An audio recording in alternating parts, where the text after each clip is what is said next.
बिस्मिल्लाहिर्रहमानिर्रहीम। अस्सलामुअलैकुम नाज़रीन, सदाए रमज़ान में मैं जन्नत जमशेद और उज़ैर मलिक आपको खुशामदीद कहते हैं।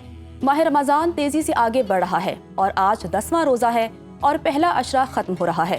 अल्लाह ताला हम सबको माह रमज़ान की मुबारक सातें और बरकतें समेटने की तौफ़ीक अता फ़रमाए। नाज़रीन, अज़वाजे मुतहरात यानी नबी करीम सल्लल्लाहु अलैहि वसल्लम की पाक बीवियाँ, जिन्हें कुरान और हदीस में एक बुलंद मकाम अता किया गया, ये वो मुक़द्दस हस्तियाँ हैं जिन्होंने नबी करीम सल्लल्लाहु अलैहि वसल्लम की हयात तय्यबा का करीब से मुशाहिदा किया। आप सल्लल्लाहु अलैहि वसल्लम की सुन्नतों को महफूज रखा और उम्मत को दीनी और अखलाकी रहनुमाई में अहम किरदार अदा किया।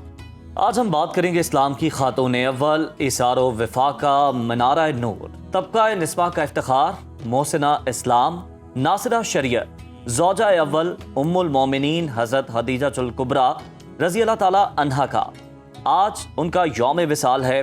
दुनिया भर के मुसलमान हज़रत खदीजतुल कुबरा रज़ी ताला अन्हा को खिरात अकीदत और एहतराम के साथ याद कर रहे हैं। आप ही वो हस्ती हैं जिन्होंने सबसे पहले रसूल अकरम सल्लल्लाहु अलैहि वसल्लम की नबूवत की तस्दीक की। मुश्किल हालात में आप सल्लल्लाहु अलैहि वसल्लम का साथ दिया और अपना सब कुछ इस्लाम के लिए कुर्बान कर दिया। हज़रत खदीजतुल कुबरा रज़ी अल्लाह ताला अन्हा ने हर आजमाइश में नबी करीम सल्लल्लाहु अलैहि वसल्लम का साथ दिया, लेकिन जब शुएब अबी तालिब में 3 साल की सख्तियों और फाकों ने उनकी सेहत पर असर डाला तो वो अलील हो गई और फिर 10 रमज़ानुल मुबारक को इस दुनिया से रुखसत हो गई। ये वही साल था जब पहले नबी करीम सल्लल्लाहु अलैहि वसल्लम के चचा अबू तालिब का साया सर से उठा और फिर हज़रत खदीजा रज़ी अल्लाह ताला अन्हा भी इस दार फ़ानी से रुखसत कर गईं। इसलिए नबी करीम सल्लल्लाहु अलैहि वसल्लम ने इस साल को आमुल हुज़्न यानी गम का साल करार दिया। हज़रत खदीजा रज़ी अल्लाह ताला अन्हा की वफ़ात के बाद नबी करीम सल्लल्लाहु अलैहि वसल्लम हमेशा उन्हें याद करते और उनकी मोहब्बत और वफादारी को खिराज तहसीन पेश करते। एक मौके पर आप सल्लल्लाहु अलैहि वसल्लम ने फरमाया, अल्लाह की कसम, खदीजा से बेहतर कोई नहीं थी। वो मुझ पर ईमान लाई जब लोग इनकार कर रहे थे। उन्होंने मुझे तसल्ली दी जब सब ने मुझे छोड़ दिया। उन्होंने मेरी मदद की जब किसी ने साथ न दिया और उन्होंने अपने माल से मेरी मदद की जब कोई मददगार ना था। नाजरीन, हज़रत खदीजतुल कुबरा रज़ी अल्लाह ताला अन्हा की सीरत हमारे लिए सब्र, कुर्बानी, वफादारी और दीन के लिए इसार का एक रोशन मीनार है। उम्मुल मोमिनीन हज़रत खदीजा की ज़िंदगी, खिदमात, तालीमात और उनकी कुर्बानियों पर रोशनी डालने के लिए इस वक्त हमारे साथ स्टूडियोज़ पे मौजूद हैं मज़हबी स्कॉलर मुफ्ती गुलाम हैदर साकी साहब। अस्सलाम वालेकुम सर। वालेकुम अस्सलाम। सर, बहुत शुक्रिया प्रोग्राम में शिरकत करने के लिए। सर, जैसा कि आज हज़रत खदीजतुल कुबरा के विसाल का दिन है, अगर हम इस्लाम की तरक्की की बात करें तो हज़रत खदीजा का किरदार कितना अहम है?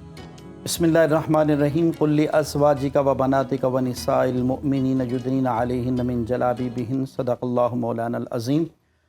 माह सयामुल मुबारक, 10 रमज़ानुल मुबारक, मलिकतुल उरूस, मलिकतुत तुज्जार, सय्यदा कायनात, तय्यबा, ताहिरा, आबिदा, ज़ाहिदा, अफ़ीफ़ा, मर्दिया, सदीक़ा, मुहक्किका, मुअस्सिमा सय्यदा खदीजतुल कुबरा रज़ी अल्लाह ताला अन्हा व अलैहिस्सलाम का ज़िक्र खैर आज हम अपनी इस सोनो टीवी पे बरकत का और हमारी बख्शिश का सबब और वसीला बन रहा है।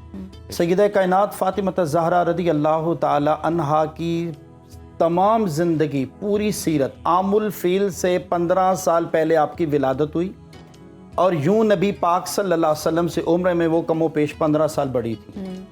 और याद रखिएगा, रसूल खुदा सल्लल्लाहु अलैहि वसल्लम की 2 अज़वाज मुतहरात महबूब की ज़ाहिरी हयात तैयबा में पर्दा फरमा गई। पहली सय्यदा खदीजतुल कुबरा थी और दूसरी सय्यदा ज़ैनब बिन्त खुज़ैमा रज़ी अल्लाह ताला अन्हा थी। ये जो वो हस्तियां हैं, 2 हजूर पाक की ज़ौजा और मेरी और आपकी माँ, हम इन्हें उम्महातुल मोमिनीन कहते हैं। और इसीलिए कहते हैं कि कुल कायनात की ज़िंदगियाँ, जवानियाँ, इज़्ज़तें, अज़मतें सब आले मोहम्मद महबूब की, अहले बैत अतहार और हुजूर की निस्बत से जो अज़वाज मुतहरात हैं उनके कदमों पे हमारी जवानियाँ कुर्बान हो जाएं।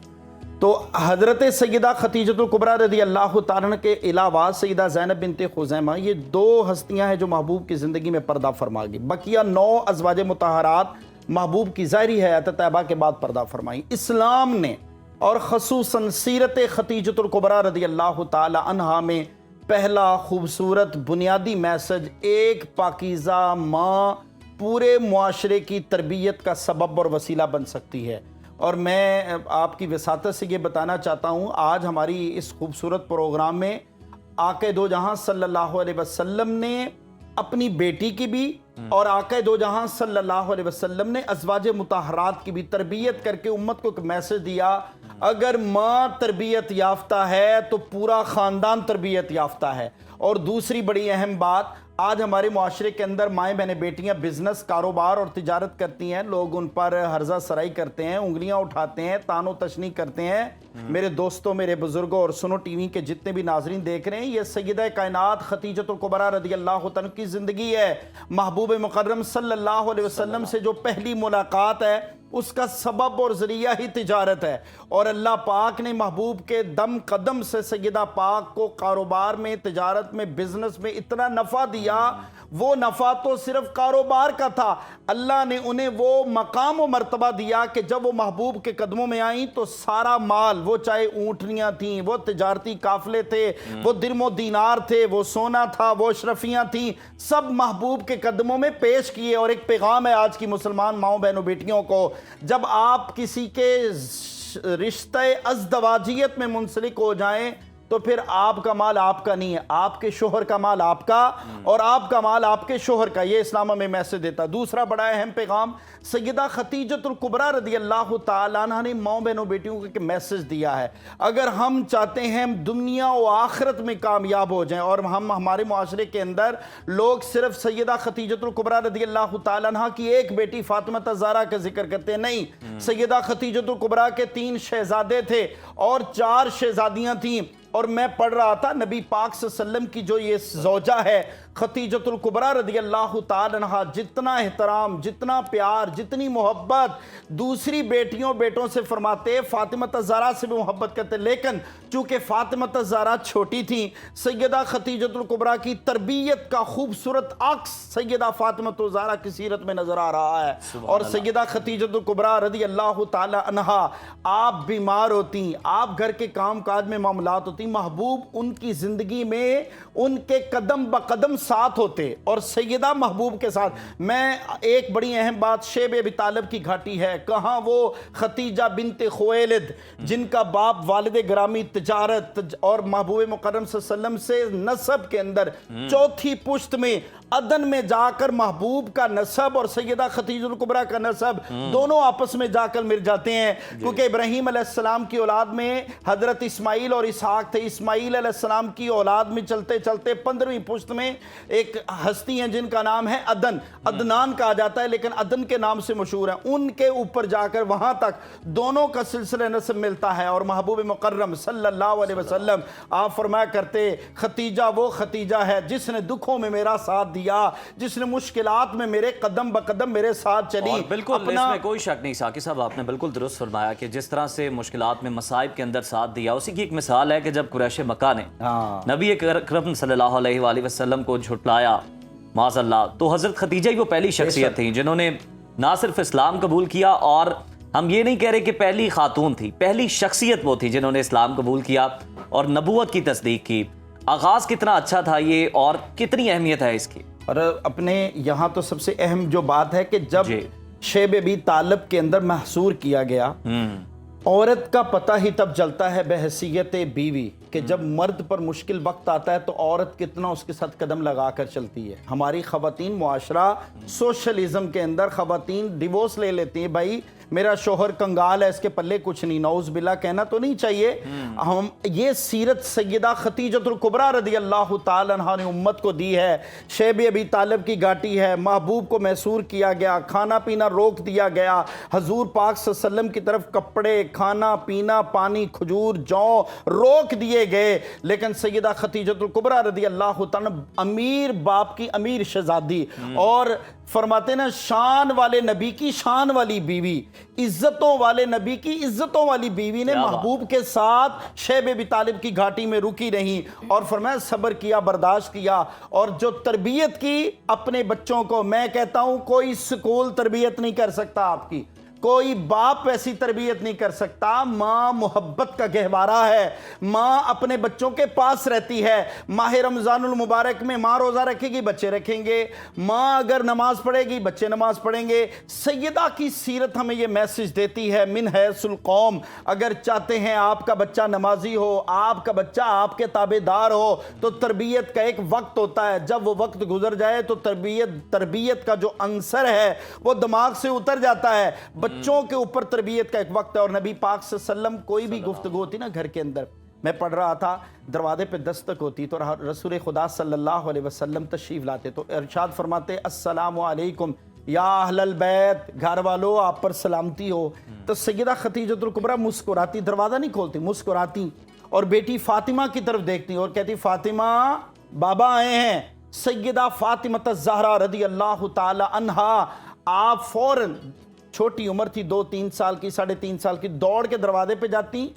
अब तरबियत का अंदाज देखो, अकेली माँ का भी कमाल नहीं है, बाप शोहर का भी साथ होना बहुत ज़रूरी है। माँ जब पैगाम देती फातिमा बाबा आए हैं, सैयदा फातिमा दौड़ के दरवाजे पे जाती और महबूब अपनी अंगुश्त मुकद्दस सैयदा फातिमा ज़हरा के हाथ में पकड़ाते।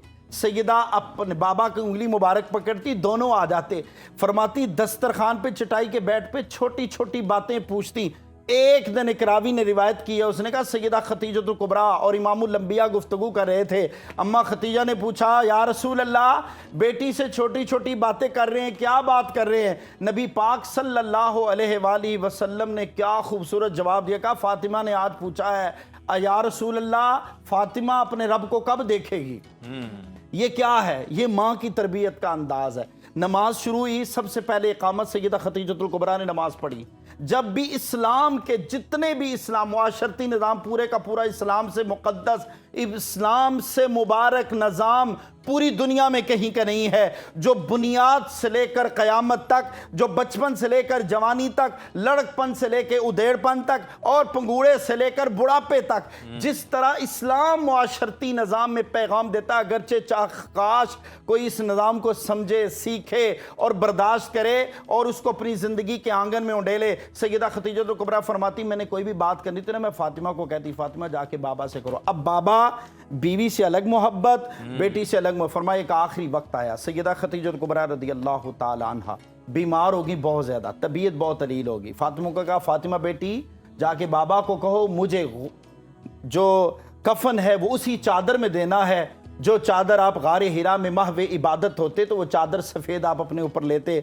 मेरी ख्वाहिश है आखिरी जब वक्त हो, अभी जनाजे के अहकाम नहीं आए इस्लाम के अंदर, मेरी ख्वाहिश है कि मुझे जब तदफीन किया जाए, मुझे कफन पहनाया जाए तो उस चादर में पहनाया जाए। रसूल खुदा सल्लल्लाहु अलैहि वसल्लम की बारगाह में खतीजतुल कुबरा आई, आंखों से आंसू निकल आए, महबूब रोए, हजूर नबी पाक सल्लल्लाहु अलैहि वसल्लम की आंखों से आंसू निकल आए। दोस्तों जब, और मैं नाज़रीन को यहाँ बताना चाहता हूँ, जब मुश्किलात का वक्त हो वही इंसान याद रहता है जो मुश्किल घड़ी में साथ हो। और एक किसी कहने वाले ने बड़ा खूबसूरत वक्त में जो काम है ना वही याद रहता है, जो साथ दे। और इसलिए हमने देखा कि हजूर अकरम सल्लल्लाहु अलैहि वसल्लम हर बार उनका जिक्र लाजमी करते थे, उनकी हयात मुबारका में भी और उनके पर्दा फरमा जाने के बाद भी।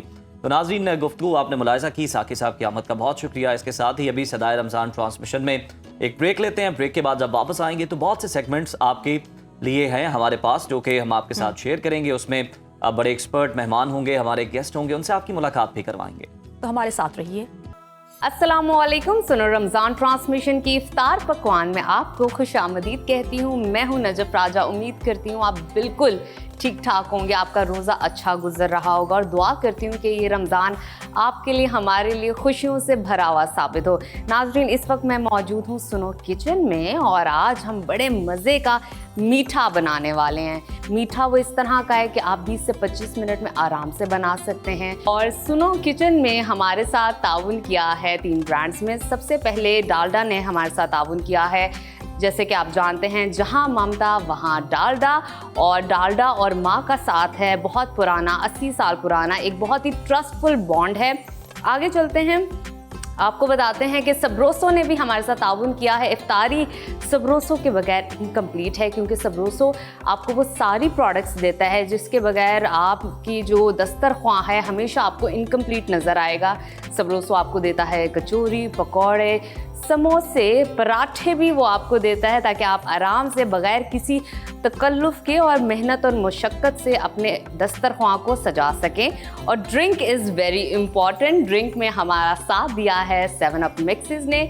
आप अपनी अफ्तारी को ट्विस्ट क्रिएट कर सकते हैं 7 अप मिक्सेस से, और अपनी अफ्तारी में रिफ्रेश क्रिएट कर सकते हैं 7 अप मिक्सेस से। अब वक्त आया है रेसिपी की तरफ जाने का, मीठे की तरफ जाने का। हम स्पाइस की बात कर चुके हैं, सॉल्ट भी आपको सिखा चुके हैं कि किस तरह के आपने नमकीन खाने अपने दस्तरख्वां इफ्तारी के लिए बनाने हैं, और दावत देते हैं अपने शेफ़ को जो आके हमें बताएंगे कि किस तरह आप देसी पैनकेक्स अपने इस किचन में बना सकते हैं। वेलकम करते हैं अनम शेख को। अस्सलाम वालेकुम। कैसी हैं? मैं बिल्कुल ठीक, आप कैसी हैं? ज़बरदस्त। अनम, मुझे बताइए कि देसी पैनकेक्स मैंने सही डिफाइन की है? बिल्कुल बिल्कुल, देसी पैनकेक्स बेसिकली कम्प्लीटली ये डिश भी देसी ही है। अच्छा। ये मालपूरा जो होता है बेसिकली हम इसको सर्व करते हैं जब कभी आपका एक्सपीरियंस हुआ हो कि जब कभी भी हम हलवा पूड़ी खाने के लिए जाते हैं तो ये हमें उसके साथ मालपूरा मिलता है। मोस्टली लोग उसको पूड़े कहते हैं, लेकिन उसका ओरिजिनल नाम जो होता है वो मालपूरा होता है। लेकिन स्ट्रीट फूड की हमारी पहचान है बेसिकली। एग्जैक्टली। लेकिन इसमें एक थोड़ा सा ट्विस्ट है। वो ट्विस्ट ये है कि बेसिकली क्योंकि ये डालडा की रेसिपी है, और डालडा की रेसिपी हो और उसमें ट्विस्ट ना हो तो ये तो फिर इनकम्प्लीट हो गई ना। तो बेसिकली आज जो हम रेसिपी बनाने जा रहे हैं वो है जी खोया मालपूरा। तो खोया मालपूरा के अंदर जो है, फिर खोए का नाम लिया है तो खोया डलना इसमें बहुत ज़रूरी है। सिंपल रेसिपी है, बहुत ही क्विक बनने वाली है। इसको बनाने का जो टाइम पीरियड है वो 15 से 20 मिनट्स में ये रेडी हो जाता है। और एक और चीज़ हो सकती है कि आप इसको बनाकर इसका बैटर जो है वो फ्रिज में भी रख सकते हैं। ये 1 से 2 दिन जो है वो लास्ट करता है। ठीक है, ये और अच्छी बात होगी, मतलब मटेरियल आपका ज़ाया नहीं होगा। आप एक दफ़ा बना सकते हैं, फिर 2 दिन बाद दोबारा भी बना सकते हैं। अपनी रेसिपी को स्टार्ट करते हैं। बिल्कुल। अच्छा जी, इसमें हम ऐड करेंगे 1 कप के करीब इसमें जाएगा मैदा। ठीक है। अब जो रेसिपी है आप अपने हिसाब से अप एंड डाउन उसको कर सकते हैं। साथ में मैं इसके अंदर ऐड करूंगी 1 कप के करीब सूजी। अच्छा, कुछ लोग होते हैं वो मालपूरा एंजॉय करते हैं विदाउट सूजी, लेकिन जो ओरिजिनल रेसिपी है उसके अंदर सूजी डालना ज़रूरी है। और वैसे भी सूजी का तो किरदार हलवों में सबसे आगे है, और बड़े मज़े से आप इंजॉय करते हैं मीठे में सूजी किस तरह घुल मिल जाती है। बिल्कुल। और साथ में हम इसके अंदर 1 कप के करीब जो है वो शुगर ऐड करेंगे। अब शुगर को कंट्रोल करने के लिए देखें, चाइनीज़ रेसिपी में हम सॉल्ट को बैलेंस करने के लिए शुगर ऐड करते थे। इसके अंदर हम सॉल्ट ऐड करेंगे शुगर को थोड़ा सा बैलेंस करने के लिए। ठीक है जी। तो इसमें बिल्कुल 1 पिंच के करीब जो है हम इसके अंदर सॉल्ट को ऐड करेंगे, बस। ज़्यादा नहीं, सिर्फ पिंच, उसको ज़रा इनहांस करने के लिए उसका टेस्ट। साथ में हम इसके अंदर ऐड करेंगे 2 एग्स जाएंगे इसके अंदर, और आप जो है इसके अंदर एग्स डालकर इसको अच्छी तरीके से पहले मिक्स करेंगे। ग्रेजुअली हम इसके अंदर मिल्क ऐड करेंगे, तकरीबन 2 से 3 ग्लास के करीब जो है या कप्स के करीब जो है बेसिकली इसके अंदर जाएगा हमारा मिल्क। तो इस तरीके से आपने जो है, हमने इसकी एक थोड़ी सी थिक कंसिस्टेंसी का जो है हमने इसका बैटर क्रिएट करना है, और वो बैटर जो है उस पर फिर हमें आइडिया हो जाएगा कि हमें कितने मिल्क की ज़रूरत है। और ये देखें, अभी थोड़ा सा मैं इसके अंदर मिल्क और ऐड करूँगी। उससे क्या होगा कि बेसिकली जो है हमें थोड़ी सी इसकी लिक्विडी, अब ये देखें बिल्कुल 1 आध टेबल स्पून जो है हमें इसके अंदर और मिल्क का ऐड करना पड़ेगा, बस। और उसके बाद जो है वी गुड टू गो। बिल्कुल ठीक। इसी टाइम में अब हम इसकी अच्छी तरीके से मिल्क को कोट करके आपने इसके अंदर पूरा बैटर की तरह से आपने इसको क्रिएट कर लेना। आप देखें, अब बिल्कुल भी जान नहीं लग रही, कंप्लीटली सॉफ्ट हो गया है। हाँ जी, और यही ही हमें थिक जो कंसिस्टेंसी चाहिए बैटर की अपनी। अब इस टाइम में हम इसके अंदर ऐड करेंगे खोया। ठीक है जी, ये खोया कितना ऐड करेंगे? तकरीबन हम इसके अंदर पहले 1/2 कप के करीब ऐड करेंगे, क्योंकि हमें गार्निश के लिए भी जो है थोड़ा सा चाहिए होगा। तो ये तकरीबन इतना बहुत है। अब इसको अच्छी तरीके से हम मिक्स करेंगे ताकि जो है, अच्छा ज़रूरी नहीं है आप इसको बिल्कुल ही ब्लेंड कर दें इसके अंदर ही। ये ऐसा होना चाहिए चंकी के कहीं कहीं जो है इसके चंक्स आने चाहिए, कहीं नहीं आ रहा, पूरे बाइट में आ रहा है इस तरह का। बिल्कुल ठीक है। अब आप जो है स्टोव को ऑन करें और उसमें जो है डालडा कुकिंग ऑयल ऐड करें। और हम कितना डालडा इसमें ऐड इसमें करेंगे? हम तकरीबन हम इसमें ग्रेजुअली ऐड करते जाएंगे जितनी हमें रिक्वायर्ड होगी। ठीक है। अभी आप इसके अंदर डालें थोड़ा सा और बस इतना। ठीक है। तो इसी तरीके से जो है हम जैसे जैसे इसके मालपूरा रेडी करते जाएंगे तो हम इसके अंदर साथ साथ जो है वो कुकिंग ऑयल जो है वो ऐड करते जाएंगे। थोड़ा सा मैं इसके अंदर ऐड करूँगी अब येलो फूड कलर, बिल्कुल थोड़ा सा डालेंगे जस्ट फॉर द कलर जी, थोड़ा सा एक येलो सा कलर आ जाए। ओह वाओ, तो ये देखें एक येलो सा कलर आ गया। ये बिल्कुल कमर्शियली आपको इसी तरीके से जो है येलो कलर के मार्केट में अवेलेबल। अब देखें जो हमने खोया ऐड किया था उसके चंक्स जाके बन गए, तो आपको हर बाइट के अंदर जो है अब वो खोया मिलेगा। तो ये इस तरीके से जो है हमारा बैटर रेडी हो गया। देख लेते हैं कि थोड़ा सा हमारा ऑयल का टेम्परेचर जो है वो बिल्कुल रेडी हो गया है। तो अब हम एक ये यूज़ करेंगे। अच्छा, स्कूप के अकॉर्डिंगली हम इसको डालेंगे वन बाय वन, ताकि जो भी जितने भी हम बनाएं तो हमारे एग्जैक्ट साइज़ के बने। तो इस तरीके से आपने बस अब ये खुद जब कुक हो जाएगा नीचे वाली साइड से, इसकी अपनी साइड्स ये छोड़ना स्टार्ट हो जाएगा, तब ही हम इसको ट्विस्ट करेंगे। ठीक है, इस तरीके से जो है हम सारे मालपूरा जो है वो रेडी कर लेंगे। और अनम हम आंच कितनी रखेंगे? आंच बिल्कुल हम लो फ्लेम, मतलब मीडियम टू लो रखेंगे, क्योंकि हमें बेसिकली इसको कुक करना है अंदर से। अगर ऑयल का टेम्परेचर बहुत ज़्यादा गर्म होगा तो क्या होगा कि राइट अवे ऊपर से इसको कलर आ जाएगा वो भी जला टाइप का, और उसके बाद अंदर से जो आपके मालपूरा है वो बिल्कुल कच्चे रहेंगे। तो इस तरीके से जो है हम बाकी के भी रेडी कर लेंगे, साथ साथ जो है इसको चेक करते रहेंगे ताकि जो है ये इस तरीके से ब्राउन हो गया तो वो साइड से भी ब्राउन हो जी रहा है। बिल्कुल। तो इस तरीके से हम इसको टर्न कर लेंगे। ठीक है जी। तो ये जो है एक्सेस हम इसको बाद में बाहर निकाल लेंगे। तो ये जो है बेसिकली हमारी एक साइड जो है वो कुक हो गई है। इसी तरीके से जो है हम अपने बाकी मालपूरा को भी रेडी कर लेंगे।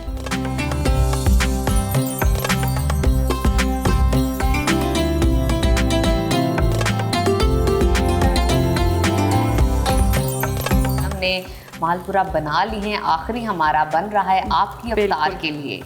बिल्कुल जी, ये ऑलमोस्ट जो है वो रेडी होने वाला है। बस एक साइड जो है वो कुक हो गई है, दूसरी साइड को थोड़ा सा कुक करेंगे।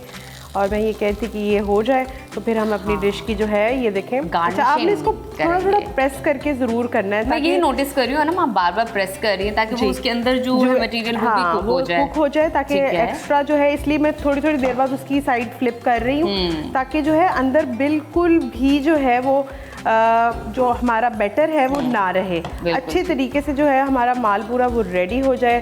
तो कलर का खास ख्याल रखना है, चूल्हे की आंच का खास ख्याल रखना है कि ज़्यादा मत हो, नहीं तो जल जाएंगे। डार्क ब्राउन भी हो जाएंगे तो भी नहीं अच्छे लगेंगे। तो लाइट ब्राउन हमें चाहिए, जैसे कि अभी आप देख सकते हैं स्क्रीन पर, लाइट ब्राउन से। और अब हम गार्निशिंग की जानिब आएंगे। बिल्कुल। और अब हम एक पहले मालपूरा अपना सेट करेंगे और उसके बाद फिर बाकी के जो मालपूरा हमने बना के रखे हैं वो इसके ऊपर सेट करेंगे। अच्छा, थोड़ा सा जो है मैं कोशिश ये कर रही हूँ कि इसके ऊपर इस तरीके से हम रखें ताकि जो है हमारा बैटर थोड़ा सा ज़रा हसीन लगे। इस तरीके से आपने यकीन जाने मेरा जो अंदाज़ा था ना अनम, बिल्कुल ठीक था कि ये देसी पैनकेक्स हैं। लिटरली आप इसको हनी के साथ भी एंजॉय कर सकते हैं। हाँ जी, वैसे हनी क्योंकि ऑलरेडी इसके अंदर शुगर है तो आपको वैसे डालने की ज़रूरत तो नहीं पड़ेगी, लेकिन फिर भी अगर आपने डालनी है तो आप मैपल सिरप, मतलब कुछ भी आप इनोवेट कर सकते हैं अपने टेस्ट के अकॉर्डिंग। अच्छा, फिलहाल जो है इसमें हम खोया लगा रहे हैं, थोड़ा सा खोया ऐड करेंगे। ठीक है। खोए के बाद हम इसके ऊपर ऐड करेंगे थोड़े से नट्स के बाद लास्ट में इसके ऊपर जाएगी क्रीम। क्रीम तो ये एक हैवी सा, लिटिल हैवी होगा अफ्तार के लिए। तो यही है कि अफ्तारी के बाद वो जो टी टाइम होता है ना हमारा ख़वातीन का और फैमिली का, जब हम चाय पीते हैं, क्योंकि चाय तो सबने पीनी होती है, टी टाइम तो सबने एंजॉय करना होता है। तो नमाज के बाद वो जो एक टी टाइम है ना, उसमें आप ये जो स्वीट है बना के 15 मिनट्स में आप अपने चाय के साथ एंजॉय कर सकते हैं, ग्रीन टी के साथ एंजॉय कर सकते हैं, कॉफ़ी के साथ एंजॉय कर सकते हैं। बिल्कुल। अच्छा, मैं क्रीम इसमें ऐड करूँगी, थोड़ी सी इसकी कंसिस्टेंसी जो है लिक्विड ही कर लेंगे ताकि जो है हमें रिक्वायर्ड जितनी उसकी वो चाहिए उतनी हो जाए, ताकि जो है अच्छा सा थोड़ा सा लिक्विडी साइड के ऊपर जब क्रीम होगी तो वो ड्रिजल होने में जो है वो बड़ी अच्छी लगेगी। बिल्कुल। तो आप इसमें जो है वो पाइपिंग बैग वगैरह का भी इस्तेमाल कर सकते हैं, लेकिन एज नेचुरल अगर हम उसको रखेंगे तो हम सिर्फ स्पून के साथ हल्का हल्का सा इसको ऐसे इस तरीके से करके जो है ड्रिजल करेंगे और थोड़ी थोड़ी सी ऐड करेंगे, कहीं कहीं डालेंगे। इस तरीके से आपने डाल देनी है। और ये जो है क्रीम चली गई, थोड़े से नट्स और ऐड करेंगे, डाल देंगे। थोड़ी सी डिश के ऊपर भी नट्स ऐड करेंगे। ब्लैक कलर की डिश मैंने ली ही इसी पर्पस पे है। अच्छा जी, अब हम ऐड करेंगे इसके ऊपर थोड़ा सा जो है हमारा चांदी का वर्क।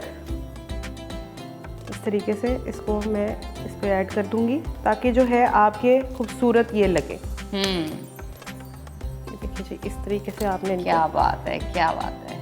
अब देखिए जो पाकिस्तानी डिशेस के अंदर ये चीज़ें जो है वो बड़ी कॉम्प्लीमेंट करती हैं। पता चलता है ये देसी डिश है, एक टच आता है, फिर वो एक फील आता है, एक फ्लेवर भी आता है जब आप खा लेते हैं उसको। क्या बात है, बहुत ही खूबसूरत नज़र आ रही है फिलहाल ये डिश, और खाने में भी डेफिनेटली यमी होगी। लेकिन इस वक्त हमारा रोज़ा है, नहीं तो हम आपको टेस्ट करके बताते हैं कि अनम ने बनाया कैसा है। बिल्कुल, बहुत ही खूबसूरत मीठा है। तो ये हमारा जो है मालपूरा वो हो गया है रेडी, ज़बरदस्त किस्म का, जो कि डालडा की रेसिपी थी। हाँ एग्जैक्टली, डालडा की रेसिपी थी तो झटपट तैयार हो गया। जैसे कि आपने कमेंट सेक्शन में हमें कमेंट किया था कि 2 डिशेस बनाया करें डेली बेस पर, तो दूसरी डिश की जानिब चलते हैं। और जो दूसरी डिश है ना, उसको भी आप हर डिश के साथ कॉम्बिनेशन में तैयार कर सकते हैं, बना सकते हैं, बहुत ही खूबसूरत तरीके से अपने दस्तरख्वां को सजा सकते हैं। अगली डिश है हमारी, अगली डिश बेसिकली आज हम बनाने जा रहे हैं क्रिस्पी पॉपर्स। ये समरोसों की एक बहुत ही, मेरा ख्याल है कि ज़बरदस्त किस्म की इनोवेशन है। क्या बात है, स्पाइसी भी होते हैं, एक मज़े, और 1 बाइट होते हैं। बिल्कुल, और उसको हम फ्राई करेंगे। उसके लिए आप प्लीज़ चूल्हा जला दे। आग जलाने वाला काम अनम ने मुझे दिया हुआ है, फिर वो मुझे कहती है कि आप इतना आग जलाने में इंटरेस्ट क्यों लेती। क्रिस्पी पॉपर्स के लिए जो है हम क्रिस्पी पॉपर्स ज़बरदस्ती देखें आप, हमें भी यही वाला रिक्वायर्ड कलर चाहिए, हम भी इसी तरह ही इसको फ्राई करेंगे इसी कलर में। और ये है रेडी टू कुक है। आप इसको जो है 4 to 5 मिनट्स के अंदर जो है वो बनाकर आप इसको जो है अपने दस्तरखान के ऊपर लेके आ सकते हैं, आप इसको एंजॉय कर सकते हैं। और मेरा ख्याल है कि समरोसों ने हमारी ज़िंदगी, क्या हर बंदे की ज़िंदगी को इतना इजी एक्सेस दे दी है कि आपने जैसे अपने फ्रीज़र से निकालना है, अपने प्रोडक्ट को डिफ्रॉस्ट करना है और उसके बाद आपने उसको फ्राई कर लेना। बिल्कुल, आप उसको राइस के साथ एंजॉय कर सकते हैं, टाकोस बना सकते हैं, ब्रीटोस बना सकते हैं, सैंडविचेस में एंजॉय कर सकते हैं, बर्गर्स में भी लगा सकते हैं, या आप स्नैक के तौर पे सॉस के साथ लगा के भी उसको खा सकते हैं। जी बिल्कुल, स्नैकिंग का तो बड़ा ही ज़बरदस्त एक ऑप्शन है। आम अगर हम ब्रेड क्रम्स लगाते हैं तो वो लाइट स्किन कलर के होते हैं, ये बड़े प्यारे से ऑरेंज कलर के ऐड किया ना, थोड़ा सा अच्छा सा एक वो थोड़ा सा इनोवेटिव करने के लिए। तो आप ये हमारा ऑयल जो है वो हो गया है गरम, और इसमें हम स्टार्ट करते हैं अपने चिकन क्रिस्पी पॉपर्स को फ्राई करना।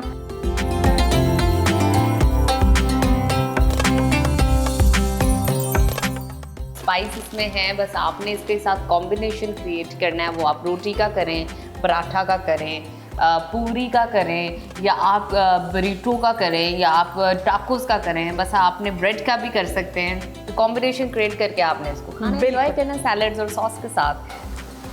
तो इस वक्त हमारे ये हो रहे हैं फ्राई। बिल्कुल, एक अच्छे से गोल्डन ब्राउन हम इनको फ्राई करेंगे। 3 to 4 मिनट्स इसका कुकिंग टाइम है। इसी में जो है आपके क्रिस्पी पॉपर्स वो रेडी होके आपकी टेबल पे सर्व हो जाएंगे।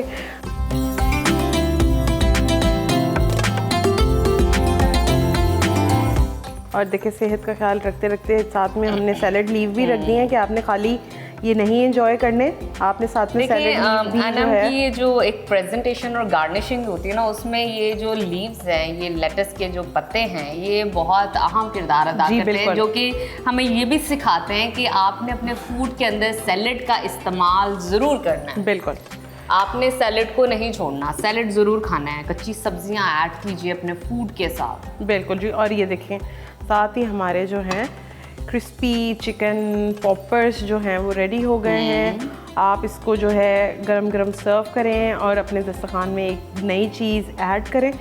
और आपके, मेरा ख्याल है बच्चे देख के सबसे ज़्यादा खुश होते होंगे इस तरह की चीज़ों को। बच्चे बहुत खुश होते हैं इस तरह की छोटी छोटी मज़े मज़े की चीज़ें, स्पाइसी क्रिस्पी आप उनके सामने रखते हो ना, तो वो बहुत ज़्यादा आपसे प्यार करने लग जाते हैं। अच्छा, उससे पहले नहीं करते प्यार?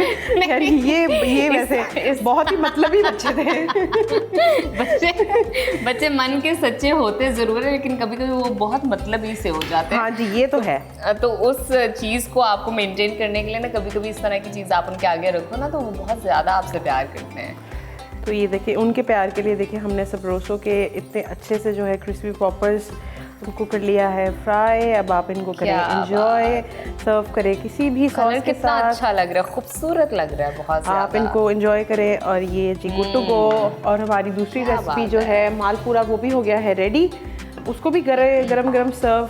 तो आज की दोनों रेसिपीज जो है वो रेडी हैं हमारी, और आप इनको एंजॉय कर सकते हैं और 2027 आपके साथ। क्या बात है। और अपने दस्तरखान को वसी कीजिए, लोगों की मदद कीजिए, लोगों के साथ बांटिए, शेयर कीजिए, यही सबक देता है माह रमज़ान। उम्मीद है आज का ये एपिसोड, हमारी डिशेस आपको पसंद आई होगी। अपने फीडबैक से ज़रूर आगाह कीजिएगा, क्योंकि आपका फीडबैक हमारे लिए बहुत ख़ास है। हमें मालूम होता है कि आपको अच्छा लगा और क्या आप मज़ीद देखना चाहते हैं। तो कल तक के लिए दीजिए हमें इजाज़त इफ्तार पकवान से।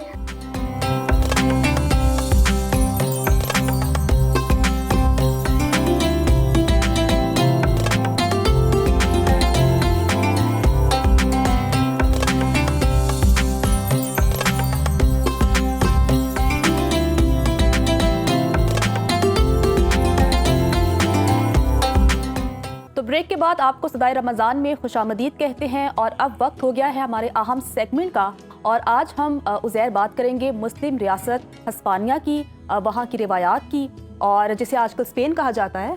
और फहद अली काज़मी ने हमें ज्वाइन किया है। बहुत शुक्रिया फहद आपका। बताइएगा स्पेन में मुसलमानों की आमद, फिर हुकूमत का बनना और खित्ते पर ओवरऑल इसके क्या असरात मुरतब हुए, ज़रा इस पर रोशनी डालिए। थैंक यू ज़हरन जन्नत। आज हम बड़ी इंटरेस्टिंग टॉपिक पे कॉन्वर्जेशन करेंगे, मुस्लिम स्पेन। और मुझे शेख हजवेर का वो कॉल याद आता है, सुनने वाले का मकाम बोलने वाले से बढ़कर है, क्योंकि जो सुनता है रब ताला की रज़ा के लिए सुनता है, जो बोलता है कभी रब की रज़ा के लिए बोलता है, बहुत दफ़ा अपने आप ही को राज़ी कर रहा होता है, इस अज़्म के साथ कि मेरा बोलना, हम सबका सुनना परवरदिगार की रज़ा के लिए हो। मुस्लिम स्पेन के हवाले से आज कॉन्वर्जेशन करेंगे। और एक बात मुझे आगाज़ में यकीनन कहनी होगी, हमारा माजी शानदार है। अगर हम अपने माजी की तरह मेहनत करें, जिद्दोजहद करें, हमारा मुस्तकबिल भी उतना ही शानदार और उतना ही रोशन हो सकता है। इस सेगमेंट के तहत हम अपने नौजवानों को ख़ास तौर पर अपने माजी से रूशनास कराने की एक अपने से लेवल पे एक तालिब-इल्माना कोशिश करते हैं। तो मुस्लिम स्पेन की बात होगी आज। स्पेन में मुसलमानों की आमद हुई, और इससे पहले हम अगर कॉन्टेक्स्ट को ज़रा ज़हन में रखें कि हज़रत उमर फ़ारूक रज़ी अल्लाह ताला अन्हो के दौर में हम मिस्र तक पहुंच गए थे। एक तरफ सासानियन एम्पायर को शिकस्त हुई, दूसरी तरफ रोमन एम्पायर को हमने गालिब हद तक शिकस्त दी, और हम मिस्र तक पेशकदमी कर गए। और जनाब फ़ारूक आज़म के बाद और ख़िलाफ़त रास्ता के बाद जैसे मुसलमानों की दीगर हुकूमतें आती गईं, तो ये मुसलमानों की एक्सपेंशन फैलती रही। और मिस्र से आगे लीबिया, लीबिया के आगे त्यूनिस, त्यूनिस के आगे अलजायर, अलजायर से आगे मुल्क मराकश, अल मगरिब तक मुसलमान पहुँचे। और ये सारा इलाका, इस सारे इलाके को अफ्रीकिया कहा जाता था, यानी ये मुसलमानों का एक पूरा प्रोविंस बन गया जिसको अफ्रीकिया कहा जाता था। इसका एक अलहदा गवर्नर होता था जो कि सेंट्रल गवर्नमेंट को रिपोर्ट करता था। और जब हम मुल्क मराकश की बात कर रहे थे तो हमने दो शख्सियात का जिक्र किया था, उक़बा बिन नाफ़े और मूसा बिन नुसैर। और मूसा बिन नुसैर और उक़बा बिन नाफ़े, और उक़बा बिन नाफ़े के बारे में तो एडवर्ड गिबन ने भी कहा था, मुस्लिम अलेक्जेंडर, मोहम्मदन अलेक्जेंडर, सिकंदर आज़म मुसलमानों का। तो जब वो मराकश उन्होंने फ़तह किया और मराकश तक वो पहुँचे और इस पर फिर कंट्रोल कायम किया मूसा बिन नुसैर ने, तो उक़बा बिन नाफ़े के आगे अटलांटिक ओशन था, और उस वक्त उन्होंने सिंबॉलिकली अपने घोड़ों को साहिल पर दौड़ाया था और ये कहा था कि अगर सामने समंदर ना होता तो हम मज़ीद आगे पेशकदमी करते। मूसा बिन नुसैर फिर गवर्नर बने। मूसा बिन नुसैर ने मोरक्को में इस्तेहकाम हासिल किया और फिर एक जनरल को रवाना किया गया टुवर्ड स्पेन और एक रूट इख्तियार किया गया जिसको अंग्रेज़ी में हम स्ट्रेट कहते हैं। स्ट्रेट एक वाटर बॉडी को कहते हैं, नैरो वाटर बॉडी जो दो ओशंस को कनेक्ट करती है। तो एक स्ट्रेट थी जो कि मराकश से स्पेन तक मुहित है और इसका रास्ता फ़कत 9 मील था। तो 9 मील कश्तियों पर ये फ़ौज जो है मराकश से चली है और स्पेन में उतरी है। और जो स्पेन में उतरी है वो जो जिस जगह पे इन्होंने लैंड किया इसको जबलुत तारिक कहते हैं। जबलुत तारिक, क्योंकि वहाँ पे तारिक बिन ज़ियाद जो कमांड कर रहे थे, तारिक बिन ज़ियाद ने वहाँ पे लैंड किया, और जबलुल तारिक को आज जिब्राल्टर कहा जाता है। तो जबलुत तारिक पर मुसलमानों की फ़ौज आई है, और वो कहते हैं कि तारिक बिन ज़ियाद ने, जो मुसलमानों के सिपा सालार थे, उन्होंने हुक्म जारी किया कि कश्तियाँ जला दी जाएं। कश्तियाँ जला दी गईं। बाज़ लोग इस रवायत के ऊपर कुछ एतराज़ भी करते हैं कि शायद जलाई गई या नहीं गई, लेकिन हकीकत यही थी कि अगर कश्तियाँ नहीं भी जलाई गई तो कश्तियाँ जल ही चुकी थीं, क्योंकि आगे एक तरफ आगे दुश्मन था और पीछे समंदर था। तो कहते हैं तारिक बिन ज़ियाद ने एक ख़िताब किया, और तारिक बिन ज़ियाद ने कहा, लोगों देख लो, हमारे पीछे समंदर है, हमारे आगे दुश्मन है, हमारे पास एक ही रास्ता है कि हम आगे बढ़ें और पेशकदमी करें। तारिक बिन ज़ियाद आगे बढ़े। ये 710 ईस्वी का, जब 711 ईस्वी का ये वाक़या है, 712 में मुसलमान मोहम्मद बिन कासिम सिंध पर दस्तक दे रहे थे, और दूसरी जानिब वो स्पेन के अंदर दाखिल हो रहे थे, और तारिक बिन ज़ियाद ने फिर वो फतूहात के सिलसिले को शुरू किया, और करते करते करते मुसलमानों का स्पेन के अंदर कंट्रोल जो है वो वाक़ हुआ, और 750 तक मुसलमान जो हैं स्पेन के बहुत से इलाके पर कंट्रोल कर पाए। और वहाँ पर वो जो शहर थे करतबा और गरनाता, ख़ास तौर पर ये उस दौर की सिटी स्टेट्स थीं, मुसलमानों ने इसके ऊपर कब्ज़ा किया और ये मुसलमानों का सेंटर बने। और इसके साथ साथ एक कहानी और जो हमें बतानी होगी कि ये जो हमारे मुस्लिम जनरल्स थे, हमने तारीख़ में अक्सर देखा है महल्लाती साजिशें होती हैं, तो इन जनरल्स को वापस बुलाया गया, कुछ को माजूल किया गया, और इन द मीन टाइम बनु उमैया जो उस वक्त हुकूमत कर रही थी, बनु उमैया का भी तख्ता जो है उलट दिया गया, बनु अब्बास मंजर आम पे आई। तो बनु उमैया का एक शहज़ादा जिसको अब्दुर्रहमान अव्वल कहते हैं, अब्दुर्रहमान अव्वल जो है वो अपनी जान बचाते हुए निकला है, और उसको 5 साल लगे हैं वो अपनी जान बचाते हुए। शाम से निकला होगा, फिर शाम से करते करते मिस्र पहुंचा होगा, लीबिया पहुंचा होगा, किसी तरह मराकश पहुंचा होगा, और 5 सालों के अंदर ये शहज़ादा जो है स्पेन पहुंचा है, और स्पेन में आकर इसने अपनी बादशाहत को ऐलान किया है। तो बनु अब्बास मेन हुकूमत थी, और बनु उमैया जो है वो मुस्लिम स्पेन के ऊपर हुकूमत शुरू कर रही थी, और अंदलूसिया इसको कहा गया, उंदलस इसको कहा गया, और ये मुसलमानों का एक सेंटर बना। हमारे हिस्टोरियंस कहते हैं, जस्टिन मुराजी ख़ास तौर पे जो ब्रिटिश हिस्टोरियन है, नामवर ब्रिटिश हिस्टोरियन है, वो फरमाते हैं कि स्पेन के अंदर मुसलमानों का वो जो करतबा था, मुसलमानों का जो गरनाता था, वो उस दौर का कोई शहर उसका मुकाबला नहीं कर सकता था। बल्कि उस दौर में अगर कोई शहर उसका मुकाबला कर सकता था तो वो बगदाद था या कस्तंतुनिया था। और इन शहरों के अलावा पूरा यूरोप तो एक गांव का मंजर पेश करता था। मुसलमानों ने यूनिवर्सिटीज़ बनाई, मुसलमानों ने लाइब्रेरीज़ बनाई, मुसलमानों ने तजर्बागाहें बनाई, और करतबा और गरनाता एक ज़रबुल मिसल बनकर उभरे।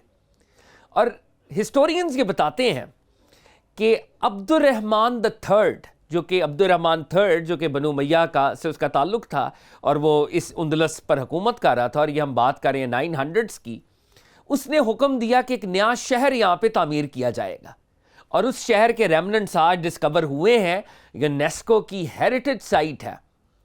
इस शहर का नाम था मदीनातुज़्ज़हरा। 1 माइल बाय 1 माइल पर मुहीत ये शहर, यानी 1 मील इंटू 1 मील, और ये शहर 3 लेवल्स के ऊपर बसाया गया था। इसके 3 टेरेसेस थे। जो पहला इसका, यानी आपका जो इसकी तीसरी मंजिल थी, 3rd लेवल कह लें, वो बादशाह का अपने उसके बागात थे, अपने उसके ऑर्चर्ड्स थे, अपने उसके महल्लात थे। जो दूसरी स्टोरी थी, दूसरी स्टोरी के ऊपर, दूसरे टेरेस के ऊपर, और जस्ट इमेजिन 1 मील इंटू 1 माइल, 1 मील इंटू 1 माइल, मतलब ये इतना बड़ा शहर था, और ये 3 लेवल्स के ऊपर था।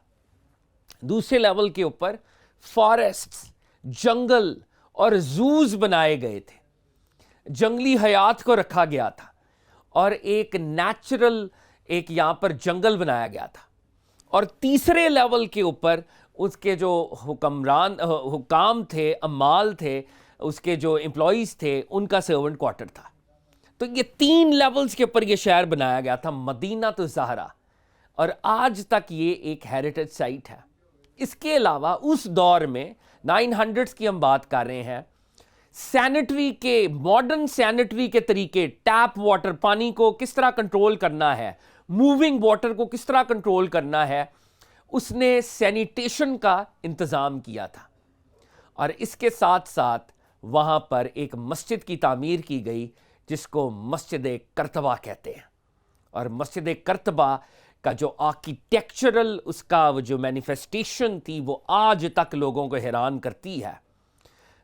दमिश्क से क्योंकि ये ख़ानदान आया था, तो दमिश्क में जो मस्जिद थी उससे ये इंस्पायर्ड थे और उसकी मेहराबें और आर्चेस बनाई गई थीं जो कि दमिश्क की उनको याद दिलाती थीं और उनको सहरा के पाम ट्रीज़ की, खजूरों के दरख्त की याद दिलाती थी। मस्जिद कर्तबा जो है वो बहुत अरसा लगा, उसको डेकेड्स लगे बनने में, लेकिन जब वो कंप्लीट हुई तो वो भी एक मास्टरपीस थी। और इकबाल ने इसके ऊपर एक पूरी नज़म भी कही, जो कभी वक्त मिला तो हम उसके ऊपर भी कॉन्वर्सेशन करेंगे। तो कर्तबा और गरनाता मुसलमानों के सेंटर्स थे। कर्तबा और गरनाता पर कुछ बात हम मज़ीद भी करेंगे। मुस्लिम स्पेन के हवाले से कुछ कॉन्वर्सेशन शायद हमारे नौजवानों की दिलचस्पी का बायस हो। हम अल्लाह ताला से दुआ करते हैं, अल्लाह ताला एक दफ़ा फिर उम्मत मुस्लिमा को इत्तेहाद इनायत फरमाए और एक ऐसा कोई कायद नसीब फरमाए जो मुसलमानों को तरक्की और खुशहाली और कामरानी की राह पे डाले। Thanks a lot, Uzair and जन्नत। तो फ़हद अली काज़मी साहब हमारे साथ मौजूद थे और हिस्पानिया की तारीख़ी अहमियत के बारे में हमें बता रहे थे। फ़हद, आपका बहुत शुक्रिया। यहाँ वक्त हुआ है ब्रेक का। ब्रेक के बाद दोबारा हाजिर होंगे, हमारे साथ रहिए। ब्रेक के बाद आपको सदाए रमज़ान में खुशामदीद कहते हैं। रमज़ान के मुक़द्दस महीने में जहाँ हर तरफ रहमतों और बरकतों का नज़ूल होता है, वहीं बाज़ारों में महंगाई के तूफ़ान ने अपने पंजे गाड़ लिए हैं। नाजायज़ मुनाफाखोरों ने सब्जियों, फलों और दीगर ज़रूरी अशिया की कीमतों में गैर मामूली इजाफा कर दिया है, जिससे आवाम की मुश्किलात बढ़ गई हैं। सरकारी कीमतों के बावजूद मार्केट में अशिया महंगी फरोख्त हो रही हैं। केले से लेकर सेब तक, आलू से लेकर प्याज तक, हर चीज़ की कीमतें आसमान को छू रही हैं। और आपको बताएं कि कराची से लेकर लाहौर, पेशावर और मुल्तान तक हर शहर में खरीदार शिकवा को ना दिखाई नजर आ रहे हैं और ये मुतालबा भी कर रहे हैं कि कीमतों को खुदारा कंट्रोल किया जाए, अशिया की क्वालिटी को बेहतर बनाया जाए। रमज़ान में चीनी की कीमत को भी पर लग चुके हैं। मुख्तलिफ शहरों में चीनी 180 रुपए तक पहुँच गई है और चीनी की कीमत 250 रुपए फ़ी किलो तक पहुँचने का खदशा जाहिर किया जा रहा है। दूसरी जानिब ये खबरें भी आ रही हैं कि वफाकी हुकूमत ने चीनी एक्सपोर्ट करने के बाद बैरून मुल्क से शक्कर इंपोर्ट करने का फैसला कर लिया है।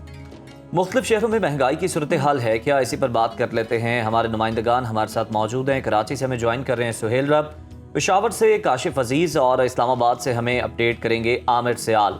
तो सबसे पहले हम इस्लामाबाद के रुख कर लेते हैं, आमिर सियाल से बात करते हैं। आमिर, बताइएगा, वज़ीर-ए-आज़म की जानिब से हमने देखा था कि कार्रवाई की हिदायत की गई मुनाफाखोरों और ज़ख़ीरा अंदोज़ों के खिलाफ। उस हवाले से इंतज़ामिया कहीं आपको मुतहरिक नज़र आ रही है, कहीं छापामार कार्रवाइयाँ हो रही हैं ताकि ये जो मसनूई महंगाई है और ख़ासतौर पर जो चीनी की कीमत इतनी बढ़ चुकी है, इसको कंट्रोल किया जा सके? देखिए, जो आपने कहा ना कि वज़ीर-ए-आज़म की हदायत पे कोई कार्रवाई हुई, तो कार्रवाई कोई नहीं हुई। तमाम जो चीज़ कीमतों हैं वो कई गुना बढ़ गई और चीनी जो नंबर 1 है, क्योंकि चीनी जो है आपको पता है कि गर्मी का सीज़न शुरू हो रहा है, रमज़ान में चीनी का बहुत ज़्यादा इस्तेमाल होता है। तो 120 रुपये वाली जो चीनी है वो 180 रुपये पे पहुँच गई है। ये 60 रुपये फ़ी किलो का इजाफा हुआ है और हुकूमत ने खुली इजाज़त दी हुई है शुगर माफिया को कि जितनी मर्जी वो लूट मचा ले, उन्हें कोई नहीं पहुंचेगा। अगर हुकूमत 4 कंपनियों पे, 4 फैक्ट्रियों पे जाके छापे मारे तो अगले दिन ही ये कीमत जो है 150 रुपये से कम हो जाएगी। इसी तरह जो घी वाले हैं वो तकरीबन 60 रुपये फ़ी किलो जो है ज़्यादा इजाफी वसूल कर रहे हैं और उन्हें भी कोई पूछने वाला नहीं है। उन्हें भी ये लगता है कि हुकूमत ने अपने ये जो जिम्मेदारी है ये उन्होंने आउटसोर्स कर दी और हुकूमत इस पर कुछ नहीं कर रही। इसी तरह जो फलों की कीमत है, जो केला रमज़ान से कबल 150-200 रुपये में दस्तयाब था, वो 400 रुपये पे इस टाइम मिल रहा है। तो लोकल इंतजामिया तो हमें कहीं नज़र नहीं आ रही, ना गवर्नमेंट नज़र आ रही है कि वो आवाम को रिलीफ देने के लिए सामने आए। जी ठीक है, आमिर सियाल हमारे साथ रहिएगा। पेशावर को रुख करते हैं और बात कर लेते हैं काशिफ अजीज से। अच्छा काशिफ, कहिएगा कि इस्लामाबाद में तो जैसा कि हमें आमिर बता रहे थे कि चीनी की कीमतों में भी इजाफा हो रहा है, महंगाई में भी इजाफा हो रहा है। केपी में महंगाई की सूरत हाल क्या है और वहाँ पर रोजेदारों को किन मुश्किलात का सामना है? बात कर ले पेशावर की, तो पेशावर में भी दीगर अशे ज़रूरिया के साथ फलों की कीमतों को पर लग गए हैं। पेशावर में जो कीनू आपको रमज़ान से पहले 300 रुपये दर्जन मिल रहा था, अब उसकी कीमत 600 रुपये तक पहुंच गई है। यहाँ पर अगर माल्टे की बात कर ले तो माल्टे की फ़ी दर्जन 400 रुपये है, जो रमज़ान से पहले 200 रुपये थी। अगर हम चीनी की बात कर ले तो चीनी की फ़ी किलो कीमत पेशावर में रमज़ान से पहले 130 रुपये थी, आज पेशावर के दुकानों में चीनी की फ़ी किलो कीमत 170 रुपये तक पहुँच गई है। सिर्फ यही नहीं बल्कि गोश्त की कीमतों में भी खुदसाख्ता इजाफा हुआ है। पेशावर में DC से जो एलामिया जो नरखनामा जारी हुआ है उसमें गोश्त की फ़ी किलो कीमत बैंस की जो है वो फ़ी किलो 800 रुपये है, लेकिन दुकानों में आपको कहीं 1200 तो कहीं पर आपको 1250 रुपये फ़ी किलो मिलेगा। यही हाल सब्ज़ी का भी है। सब्ज़ी की कीमतों में भी दिन ब दिन इजाफे का सिलसिला जारी है और जो पंजाब और सिंध से सब्ज़ी मंगवाई जाती है उसकी तो आप ना ही पूछे तो बेहतर है। इसके साथ अगर हम बात कर ले दालों की, तो दालों की कीमतों को भी पर लग गए हैं। पेशावर में अगर घी की कीमत की बात कर ले तो घी की फ़ी किलो कीमत में 70 रुपये इजाफा हुआ है। पेशावर में दर्जे अव्वल घी की फ़ी किलो कीमत 500 रुपये थी, आज पेशावर के दुकानों में दर्जे अव्वल घी की फ़ी किलो कीमत जो है वो 70 रुपये उसमें इजाफा हुआ है, तो 570 रुपये तक पहुँच गई है। लोबिया जो 400 रुपये किलो हम खरीदते थे, अब उसकी कीमत जो है 450 रुपये तक पहुँच गई है। शहरी काफ़ी ज़्यादा परेशान हैं, कहते हैं कि रमज़ान का बाबरकत महीना। बिल्कुल काशिफ, शहरी परेशान हैं और बिल्कुल वो शिकायत कर रहे हैं, शिकवे कर रहे हैं, लेकिन कोई सुनने वाला नहीं है। कराची का रुख करते हैं, सुहेल रब से जानते हैं। सुहेल बताइएगा, कराची में सूरत हाल क्या कुछ मुख्तलिफ है? उम्मीद तो वैसे नहीं रखी जा सकती, लेकिन जिस तरह आमिर ने बताया, काशिफ ने बताया कि इससे मिलती जुलती सूरत हाल है। और ये बताइएगा चीज़ों की कीमतें कितनी हैं और इसके अलावा किस क्वालिटी की अशिया इस वक्त मार्केट में फ़रोख्त हो रही हैं? देखें, जैसा कि इस्लामाबाद और पेशावर में रिपोर्टर साथियों ने बताया कि ये सूरत हाल है, तो अगर मैं कराची की बात करूं तो यहाँ पे जो है वो सूरत हाल थोड़ी सी मुख्तलिफ इस तरीके से है कि महंगाई भी उरूज पर है और रमज़ान का जैसे रिवायती महीना आता है तो जिस तरीके से मुनाफाखोर एक्टिव होते हैं वैसे ही एक्टिव हुए हैं। और दूसरी जानिब कमिश्नर हाउस भी जो है वो एक्टिव है और रोज़ाना की बुनियाद पर जो है वो कार्रवाइयों की तफसीलात जो है वो मीडिया से शेयर करता है।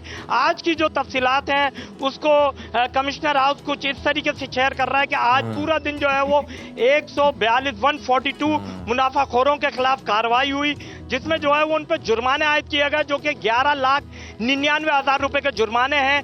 एक मुनाफाखोर को गिरफ्तार किया गया और 2 दुकानें सील की गई। लेकिन ये जो है वो हर दफा की तरह जो है वो एक रिवायती कार्रवाई है। हर दफा मुनाफाखोरों के खिलाफ जो है वो कार्रवाइयाँ होती हैं, लेकिन मुनाफाखोरी नहीं रुक रही होती। लोग बिल्कुल परेशान हैं और खुसूसन जो परेशानी है, जो बिजली गिरी है वो फलों की कीमत पे गिरी है, क्योंकि रमज़ान का महीना होता है। हर जो है वो तबका ये कोशिश करता है कि हमारे अफ्तार के दस्तरखान पर जो है वो फल फ्रूट्स हों, लेकिन यहाँ पे आसमान से बातें कर रही हैं। फलों की कीमतें जो सेब है वो 400 रुपये किलो है, जो केला है दर्जा दोम वो जो है वो 250 रुपये किलो है, 250 रुपये दर्जन है। इसी तरीके से अगर हम कीनू के रेट देखें तो जो कीनू 200 रुपये दर्जन था, स्टोरेज का कीनू आज वो 400 साढ़े 400 रुपये दर्जन है। मतलब ओवरऑल अगर अमरूद को देखें जो 150 रुपये किलो था, आज वो 250 रुपये किलो है। और ये तमाम ही जो फ्रूट्स मैंने आपको बताया ये दर्जा कमिश्नर की जानिब कार्रवाइयाँ कराची में की जा रही हैं, ये थोड़ी सी पॉजिटिव बात देखने को मिली है। सुहेल रब जो हमें बता रहे थे, आप तीनों नुमाइंदगान का बहुत शुक्रिया, आपने हमें बताया कि महंगाई की क्या सूरत हाल है। तो अभी आपको लिए चलते हैं ननकाना साहब, जहाँ पर मजहबी हमआहंगी की बेहतरीन मिसाल देखने में आई है। रमज़ानुल मुबारक में गुरुद्वारा जन्म स्थान में सिख बरादरी की जानिब से रोज़ादारों के लिए इफ्तार डिनर का एहतमाम किया गया। बिल्कुल, तारिक चौधरी ने इस पर एक रिपोर्ट मुरतब की है, वो रिपोर्ट देखते हैं। रमज़ानुल मुबारक में गुरुद्वारा जन्म स्थान में सिख बरादरी की जानिब से इफ्तार डिनर का एहतमाम। वकला, सिविल सोसाइटी और मीडिया नुमाइंदगान समेत हिंदू, सिख और ईसाई बरादरी ने शिरकत की। मीडिया से गुफ्तगू में डिप्टी कमिश्नर का कहना था, ये बड़ी खुशाइंद बात है कि ननकाना साहिब के अंदर सिख, मुस्लिम, हिंदू और तमाम मज़ाहिब के लोग अमन और भाईचारे के साथ रहते हैं। आज ये अफ्तारी की इनविटेशन हमें सिख बरादरी की तरफ से दी गई है और ये बड़ी खुशाइंद बात है कि ननकाना साहब के अंदर सिख, मुस्लिम, हिंदू और तमाम मज़ाहिब के लोग बड़े अमन अखुवत के साथ रहते हैं। आज फिर ये एक रोशन मिसाल है तमाम पाकिस्तानियों के लिए कि यहाँ पे हमारे सिख भाई मुसलमान भाइयों को इफ्तारी डिनर पे बुलाया हुआ है, जिसमें आप लोगों को भी बुलाया है, मुझे भी बुलाया है इन्होंने। इन लोगों का बहुत शुक्रिया। और ये तमाम जो मज़ाहिब के अंदर एक रोशन मिसाल है और इंशाअल्लाह ताला ऐसी मिसाल जो है दुनिया भर में कायम होगी। इफ्तार डिनर में शिरकत के लिए आए शहरियों का कहना था कि सिख बरादरी की जानिब से इफ्तार का एहतमाम मजहबी हम आहंगी की बेहतरीन मिसाल है। जी आज गुरुद्वारा जन्मस्थान के अंदर जो ये इफ्तारी का जो एक प्रोग्राम किया गया है सिख कम्युनिटी की तरफ से, मैं ये समझता हूँ कि इस्लाम तो वैसे ही इंसानियत का दर्स देता है, और आज का ये जो प्रोग्राम है बैनुल मज़ाहिब हम आहंगी के हवाले से, रवादारी के हवाले से और अमन के हवाले से एक बहुत बड़ा मैसेज है। सिख इन पाकिस्तान सेवा सोसाइटी के सदर सरदार सरजीत सिंह कंवल ने कहा कि हम चाहते हैं कि पूरी दुनिया में ये पैगाम जाए कि ननकाना साहिब में गुरु नानक देव जी के ज़माने से ही मजहबी हम आहंगी चली आ रही है। जी बिल्कुल, आज सिख संगत श्री ननकाना साहब की तरफ से गुरुद्वारा श्री जन्म स्थान में हमने अपने मुस्लिम भाइयों के लिए इफ्तार का एहतमाम किया है। ये लम्हा हम चाहते हैं कि हम मिलजुल कर इसको सेलिब्रेट करें, इसको एंजॉय करें, ताकि पूरी दुनिया में मजहबी हम आहंगी की ये पैगाम जाए, ये एक मिसाल बने कि ननकाना साहब जिससे गुरु नानक देव जी महाराज के उस ज़माने से ही मजहबी हम आहंगी चली आ रही है जो आज भी कायम है, और इंशाअल्लाह ताला रहती दुनिया तक सिख मुस्लिम दोस्ती कायम रहेगी और हम इसकी पासदारी करेंगे। शुरका का कहना था कि इस तरह की तकारीब के इनेकाद से दिलों में नफरतें ख़त्म होती हैं और बैनुल मज़ाहिब हम आहंगी को फ़रोग़ हासिल होता है। तो तारिक चौधरी की बहुत ही ये खूबसूरत रिपोर्ट थी, और इस रिपोर्ट में जो है मजहबी हम आहंगी का जो है को मिसाल पेश की गई है, और ऐसे मनाजिर वैसे ही देखने में बहुत अच्छे लगते हैं। वो कहते हैं ना, इत्तफाक में बरकत है। तो वक्त हुआ ब्रेक का, ब्रेक के बाद वापस आते हैं। ब्रेक के बाद प्रोग्राम में अब कुछ बात करेंगे सेहत की। तो रमज़ानुल मुबारक का बाबरकत महीना जारी है। मुल्क के बेशतर इलाकों में गर्मी की शिद्दत में इजाफा देखने में आ रहा है, टेम्परेचर बढ़ता जा रहा है। इस सूरत हाल में रोज़ा रखने से जिस्म में पानी की कमी का खतरा बढ़ जाता है। पानी की कमी से कैसे बचा जाए, और ऐसी कौन सी ग़िज़ाएं हैं जिन्हें सहर और इफ्तार का हिस्सा बनाकर पानी की कमी को दूर किया जा सकता है, और कौन से ऐसे फल और सब्जियां हैं जो माह रमज़ान में जिस्म को हाइड्रेट रख सकती हैं। इसी सब पर बात करने के लिए हमारे साथ स्टूडियोज में मौजूद हैं माहिर ग़िज़ाइयत आमना अली। आमना अली, कैसी हैं आप? मैं बिल्कुल ठीक हूँ, आप कैसी हैं? मैं बिल्कुल ठीक ठाक। आपके रोजे कैसे गुजर रहे हैं? बहुत अच्छे गुजर हैं। आप दोनों को बहुत बहुत रमज़ान मुबारक। खैर मुबारक। बहुत मुबारक। अच्छा, जैसा कि आमना हमारा आज का टॉपिक है कि इस मौसम में और स्पेशली रमज़ान में खुद को हाइड्रेट कैसे रखा जा सकता है, क्या खाएं क्या पिएं? अच्छा, इस दफ़ा जो रोज़े हैं वो थोड़े से ठंडे हैं, तो हमें उस तरह से प्यास नहीं लग रही होती, हम पानी नहीं पी रहे होते। सहरी और अफ्तारी में खाने पे तो ज़ोर होता है, और इवन अफ्तारी के बाद भी खाना पीना चलता रहता है, लेकिन जो पानी की इंटेक है वो कहीं ना कहीं कम है। उसकी वजह से डिहाइड्रेशन बहुत कॉमन हुई हुई है, और वो किस सूरत में हमारे सामने आ रही है। पूरा दिन हम थका हुआ फील करते हैं, हमारे सर में दर्द होती है। लोग अक्सर शिकायत कर रहे होते हैं कि रोज़ा रख के भी और अफ्तारी के बाद भी सर दर्द नहीं जा रहा। तो उसकी जो सबसे बड़ी वजह है वो डिहाइड्रेशन है, क्योंकि हम इनफ पानी जो है वो नहीं पी रहे। तो हमें कोशिश ये करनी चाहिए कि सहरी और अफ्तारी में हम ऐसी ग़िज़ाएँ खाएँ जो पानी से भरपूर है, और अफ्तारी से सहरी तक का जो टाइम है वो अपनी ये डिहाइड्रेशन को पूरा करने के लिए प्राइम टाइम है। इस टाइम के दौरान आप जितना पानी पी सकते हैं वो आप पिए। अच्छा, हमने ये बताएं कि क्या मतलब आपको सिम्टम्स नज़र आना शुरू हो जाती हैं कि अब आपको पानी की कमी हो गई है, आपकी बॉडी को पानी चाहिए, और क्या नुकसान होते हैं? कुछ का तो आपने जिक्र किया कि आपको सर में दर्द महसूस हो रहा होता है, इसके अलावा और क्या आपको बहुत से नुकसान हो रहे होते हैं? जी अच्छा, जब आप सहरी में भी कुछ लोग ये गलती करते हैं कि बहुत ज़्यादा पानी एकदम से वो पी लेते हैं कि उन्हें होता है हमारा पूरा जो रोज़ा है वो अच्छा गुजर जाएगा। तो बोतल हाथ में होती है, सायरन बजने का वेट हो रहा होता है कि जो ही सायरन बजेगा तो हम पी लेंगे। अच्छा, ऐसा ही आमना, आपकी बात को मैं सेकंड करूंगी कि इस मौसम में ना आपको प्यास नहीं लगती, आपको ना रिकॉल करना पड़ता है कि मैंने पानी पीना है। तो इस सूरत हाल में क्या करें? कोई टाइमर लगा लें, अलार्म लगा लें, क्या बॉटल पास रख लें? बिल्कुल, ये बहुत अच्छी बात आपने की है। बॉटल अपने पास रखें, और कोई प्यारी सी फैंसी सी बॉटल आप रखें कि आपका दिल भी करे पानी पीने का। दूसरा ये कि आप एक्सरसाइज करने की कोशिश करें थोड़ी, क्योंकि आप जितनी फिजिकल एक्टिविटी करेंगे उससे भी आपको प्यास मजीद लगेगी। और आपका जो सवाल था कि हमें क्या उसके साइड इफेक्ट्स होते हैं, क्या बॉडी क्या देती है आपको? उसमें ये कि एक तो ये कि जैसा मैंने कहा सर में दर्द होती है, दूसरा ये कि जब आप बहुत सारा पानी पीते हैं तो आपकी किडनी पे प्रेशर बिल्डअप होता है, तो वो आपकी बॉडी से पानी को निकालती है, और जब वो पानी निकलता है उसके साथ ग्लूकोज भी आपकी किडनी उसको फिल्टर करती है। जब ग्लूकोज निकल जाएगी तो आपकी शुगर लो रहेगी, पूरा आपका जो रोज़ा है आपकी शुगर लो रहेगी, आप थका हुआ फील करेंगे। अच्छा आमना बताइएगा कि पानी के अलावा वो कौन से मशरूब हैं जो कि अगर हम इस्तेमाल करें पिएं तो हमें डिहाइड्रेशन नहीं होगी? हाँ बिल्कुल। अच्छा ये बहुत सारे लोगों की शिकायत होती है कि पानी पीने का दिल नहीं करता या जायका उसका इतना वो अच्छा नहीं लगता और याद भी नहीं रहता। बिल्कुल, तो उस पर यह कि आप इस तरह के ड्रिंक्स, कोई मज़े मज़े के ड्रिंक्स बना लें अपनी इफ्तारी में। आप लेमनेड्स जो हैं उनका इस्तेमाल करें। इसके अलावा लस्सी जो है सहरी में वो बहुत अच्छी ऑप्शन है, आप लस्सी बना के पिए, लेकिन उसके अंदर आपने शुगर नहीं डालनी। नमकीन लस्सी फिर भी एक्सेप्टेबल है, लेकिन जो शुगर वाली है वो आप अवॉइड करें। इसके अलावा ये कि जो फल है हमारे, जो आजकल फल आ रहे हैं, स्ट्रॉबेरी आ रही है, उसका आप एक स्लश सा बना लें। उसका तरीका ये है कि आप ब्लेंडर में फल डालें और थोड़ा सा पानी लेके उसको काला नमक डाल दें, पुदीना डाल के उसको हल्का सा ब्लेंड कर लें। उसका जूस नहीं बनाना, तो वो भी एक बहुत अच्छी हेल्दी आपकी ड्रिंक भी हो जाएगी और पानी की कमी भी पूरी करेगी। आमना ये तो बात हो गई फलों की कि इसके ज़रिए हम कोई स्लश बना सकते हैं। वैसे अगर आप देखें तो कौन से ऐसे फल और हैं और सब्जियां हैं जो आपको पानी की कमी नहीं होने देती, आपको हाइड्रेट रखती हैं? जी बिल्कुल। अच्छा देखिए, इफ्तारी में फ्रूट चाट तो हम सारे खाते ही हैं, तो उसमें आप तरबूज, खरबूजा, इनका इस्तेमाल, स्ट्रॉबेरी और ऑरेंजेस, आजकल ये सारे सीजन में है, तो आप इनका इस्तेमाल करें। तरबूज का इंतजार है। हाँ उसका आप इंतजार करें। हाँ। तो फ्रूट चाट में आप ये पहला रमजान है जिसमें तरबूज नहीं है, याद करवाएं। हाँ, लेकिन और बहुत सारी अच्छी ऑप्शंस है हमारे पास। खरबूजा बड़ी अच्छी ऑप्शन है। तो उसमें जो है आप फ्रूट चाट बनाएं, लेकिन फ्रूट चाट के ऊपर शुगर, सॉल्ट और चाट मसाले और जो जूस और क्रीम हम डालते हैं वो आप ना डालें, ताकि आपको जो फ्रूट है उसके फायदे लोग ये कह रहे थे, आपने बड़ी अहम बात की है, पहले भी ये डिस्कशन हो रही थी कि ये जो लोग बेतहाशा चाट मसाला डाल लेते हैं और उनका कॉन्सेप्ट ये होता है कि ये हाजमे में बड़ा बेनिफिशियल है, ये हमें हाजमे में बड़ी मदद करेगा।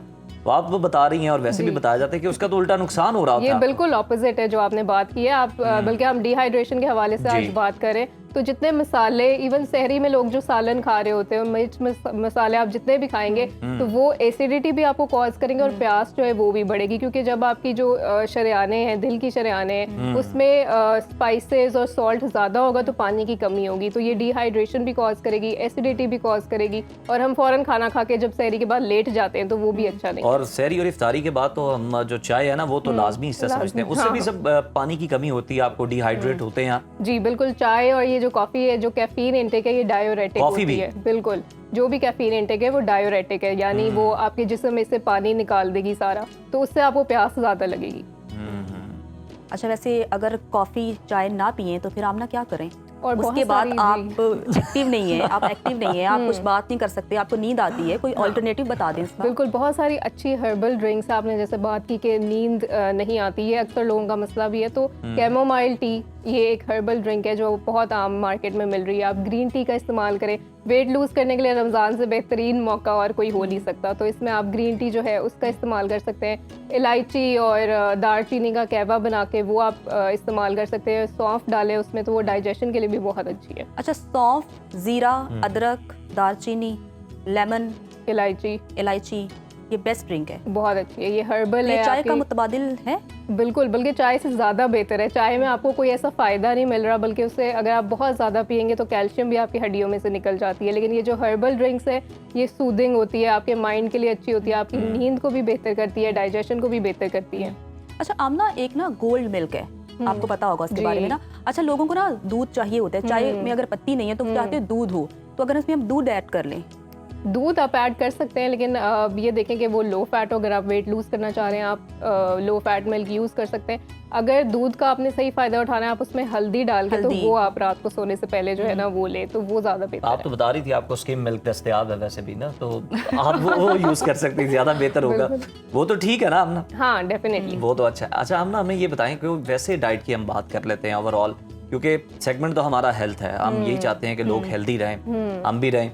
तो सहरी और इफ्तारी के लिए क्या ऐसे मशवरे हैं, जो टिप्स हैं जो आप ऑडियंस को देना चाहेंगे? जी अच्छा, देखिए हाइड्रेशन के ऊपर, पानी के ऊपर तो हमने बहुत बात की, अब हम खाने के पीने के ऊपर थोड़ी सी बात कर लेते हैं। बिल्कुल, वो सबसे ज़्यादा ज़रूरी है क्योंकि इसके बाद मैदे की शिकायत बहुत होती है लोगों को रमज़ान के बाद। तो सहरी से हम शुरू कर लेते हैं। सहरी में आप जो है रोटी का इस्तेमाल कर सकते हैं। अंडा, प्रोटीन और फाइबर आपने सहरी में लाजमी लेना है, क्योंकि ये आपके पेट को भरा रखेंगे काफ़ी देर तक। तो प्रोटीन में अगर हम बात करें तो अंडा लाजमी लें। अच्छा, लोग ये प्रोटीन और अंडा जब लेने जाते हैं ना तो फिर वही बहस शुरू हो जाती है कि अगर हम 2 या 3 अंडे ले रहे हैं तो उसमें से एक की जर्दी लेनी चाहिए, कितनी लेनी चाहिए, ये भी ज़रा बता दें। जी देखिए, ये हर एक की रिक्वायरमेंट डिफरेंट होती है, आपका गोल क्या है। अब जिस तरह अगर जो मेल्स हैं जो जिम भी जाते हैं, रमज़ान में भी जिम कर रहे होते हैं, उनके लिए 2 या 3 अंडे भी सेफ है, क्योंकि वो मसल्स, हाँ वो मसल्स बना रहे हैं तो दैट इज़ फाइन। लेकिन एग वाइट जो है उसमें प्रोटीन ज़्यादा होती है, तो इसीलिए अगर आपने मसल बनाने, आपका गोल वो है, तो आप एग वाइट्स लें, क्योंकि वो प्रोटीन का अच्छा सोर्स है। लेकिन अगर एक जनरल हेल्दी आपने ईटिंग करनी है, उसके लिए आप पूरा एक अंडा भी योग के समेत ले सकते हैं। इसमें कोई कोलेस्ट्रॉल आपका नहीं बढ़ेगा। जो बाकी हम समोसे रोल वगैरह वो खाते हैं, उससे कोलेस्ट्रॉल बढ़ता है। एक देसी अंडा प्रॉपर आप ले लें, हाँ, जर्दी के साथ, बेहतरीन है वो, जबरदस्त। तो और इफ्तारी की भी कुछ जो है वो मुख्तसर सी टिप्स जो है वो बता दी हमारे जरा नाज़रीन को। इफ्तारी में भी ये है कि शुरुआत आप खजूर से करते हैं, लेकिन 2-3 खजूरें इकट्ठी ना खाएं, 1 या 2 खजूर आप खा लें। एक आपके पूरे दिन शुगर लो बड़ी आम बात की। इन चीजों के बारे में लोगों का होता है कि ये तो ऑर्गेनिक नेचुरल चीजें हैं, इसमें क्या शुगर होगी और क्या इसमें, ये तो जितनी मर्जी हम खा सकते हैं। बिल्कुल, फ्रूट चाट में भी लोग कहते हैं फ्रूट्स ही हैं, तो चाट जो है भर भर के प्लेटें खा रहे होते हैं, लेकिन इसमें नेचुरल शुगर होती है, फ्रुक्टोज शुगर होती है। तो पूरा दिन आपकी शुगर लो हुई हुई है और आप इतनी ज़्यादा शुगर एकदम से लेंगे तो वो शुगर स्पाइक करेगी और आपकी इंसुलिन भी जो है वो एबनॉर्मली एक्ट करेगी। तो हल्की फुल्की अफ्तारी आप करें, आप फ्रूट चाट ले लें, चना चाट ले लें, उसके 1-2 घंटे बाद आप अपना प्रॉपर जो डिनर है, रोटी, सालन, सैलड, वो आप लें। बहुत शुक्रिया आमना, थैंक यू सो मच। और मेरा ख्याल है बड़े अच्छे तरीके से आमना ने बता दिया, समझा भी दिया है। अब अमल आप पे है, आप किस हद तक करते हैं। और एक तो आपने अपने आप को हाइड्रेट रखना चाहते हैं तो अमल करें, और अच्छा दिखना भी चाहते हैं ना, उसके लिए भी बड़ा जरूरी है हाइड्रेट रखें। और क्या आप अपनी डाइट ले सकते हैं सहरी और इफ्तारी में, ये बड़ा हम। तो आमना बहुत शुक्रिया प्रोग्राम में शिरकत करने के लिए। अच्छा नाजरीन, बनी इसराइल को अल्लाह ताला ने फजीलत दी, उन पर इनामात की बारिश हुई, मगर नाफरमानी ने उन्हें पस्ती में धकेल दिया। दूसरी जानिब उम्मत मोहम्मदिया सल्लल्लाहु अलैहि वसल्लम, जिससे खैरुल उम्म का शर्फ हासिल हुआ, जो एतदाल और हिदायत की अमीन बनी। मेरा रब मेरा दोस्त में major general retired Mohammad Arif Baraich लिखते हैं कि अबू अल आलिया रहमतुल्लाह अलैह कहते हैं कि एक शख्स ने हजूर अकरम सल्लल्लाहु अलैहि वसल्लम से कहा कि काश हमारे गुनाहों का कफ़ारा भी इस तरह हो जाता जैसे बनी इसराइल का था। सुनते ही आप सल्लल्लाहु अलैहि वसल्लम ने 3 मरतबा जनाब बारी में अर्ज़ किया कि नहीं खुदाया, नहीं, हम ये नहीं चाहते। फिर फरमाया, सुनो, बनु इसराइल में से जहाँ कोई गुनाह करता उसके दरवाजे पर कुदरतन लिखा हुआ पाया जाता था और साथ ही उसका कफ़ारा भी लिखा हुआ होता था। अब या तो वो दुनियावी रुसवाई मंजूर करके कफ़ारा अदा करे और अपने पोशीदा गुनाहों को जाहिर करे, या आखरत की रुसवाई को मंजूर करे। लेकिन तुमसे अल्लाह करीम ने फरमाया, और जिससे कोई बुरा काम हो जाए या अपनी जान पर जुल्म कर बैठे फिर इस्तिग़फ़ार करे तो वो अल्लाह करीम को बहुत बड़ी बख्शिश और मेहरबानी करने वाला पाएगा। इस तरह एक नमाज दूसरी नमाज तक गुनाहों का कफ़ारा बन जाती है, फिर जुमा दूसरे जुमे तक कफ़ारा बन जाता है। सुनो, जो शख्स बुराई का इरादा करे लेकिन बुराई ना करे तो बुराई लिखी नहीं जाती, और अगर वो कर गुजरे तो एक ही लिखी जाती है। और अगर भलाई का इरादा करे और फिर गो ना करे लेकिन भलाई लिखी जाती है, और अगर कर भी ले तो 10 भलाइयाँ लिखी जाती हैं। अब बताओ, तुम अच्छे रहे या बनी इसराइल? नहीं, तुम बनी इसराइल से बहुत ही अच्छे हो। बावजूद इतने करम और रहम के फिर भी कोई हलाक हो, समझो कि ये खुद हलाक होने वाला ही था। नाज़रीन, अल्लाह ताला ने उम्मत मोहम्मदिया सल्लल्लाहु अलैहि वसल्लम पर जो करम और रहम फरमाया वो बेमिसाल है। उसकी एक मिसाल आपके सामने भी अभी हमने पेश की। बनी इसराइल के लिए गुनाहों का कफ़ारा अदा करना आजमाइश था, लेकिन अल्लाह ने हमें इस्तिग़फ़ार की दौलत दी, नमाज को गुनाहों का कफ़ारा बनाया और एक नेकी के बदले 10 नेकियों का वादा फरमाया। बिल्कुल, हमें भी अब चाहिए कि अल्लाह की रहमत से फ़ायदा उठाएं, इस्तिग़फ़ार को अपना मामूल बनाएं और अपनी आखिरत की ज़िंदगी को संवारें। अल्लाह ताला हमें हिदायत, इस्तिग़फ़ार और आमाले सौलिहा की तौफ़ीक अता फरमाए, आमीन। और इसी के साथ ही अब वक्त हुआ है आपसे इजाज़त लेने का। कल दोबारा आपकी खिदमत में हाजिर होंगे, तब तक के लिए अल्लाह हाफ़िज़।